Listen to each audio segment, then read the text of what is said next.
విమానంలో జరిగే ప్రతిదీ బ్లాక్ బాక్స్లో రికార్డు రేడియో ట్రాఫిక్ సిబ్బందితో జరిపే చర్చలు పైలట్ల అనౌన్స్మెంటు ప్రైవేటు సంభాషణలు రికార్డు అవుతాయి. సాధారణంగా విమానంలోని బ్లాక్ బాక్స్ అనేది కంప్యూటర్ హార్డ్ డిస్క్ లాంటిది.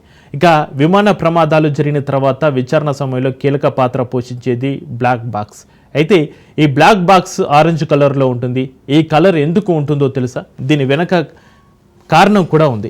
సాధారణంగా విమాన ప్రమాదం జరిగిన సమయంలో మంటలు చెలరేగిన సమయంలో అన్నీ కూడా కాలి బురదవుతూ ఉంటాయి. ఆ సమయంలో నారింజ రంగులో ఉన్న ఈ బ్లాక్ బాక్స్ను గుర్తుపట్టేలా సులభంగా ఉంటుంది. అందుకే బ్లాక్ బాక్స్కు ఆరెంజ్ కలర్ ఉంటుందని ఏవియేషన్ అధికారులు వివరాల ద్వారా తెలుస్తుంది. అలాగే ఈ బాక్స్ విమానం వెనక భాగంలో అమరుస్తారు. ఇలా వెనక భాగంలో అమర్చేందుకు కూడా కారణం ఉంది. విమానం ఒకవేళ క్రాష్ అయినప్పటికీ వెనక భాగం పెద్దగా ధ్వంసం కాదు. అందుకే ఇక్కడే బ్లాక్ బాక్స్ను అమరుస్తారని నిపుణుల ద్వారా తెలుస్తుంది.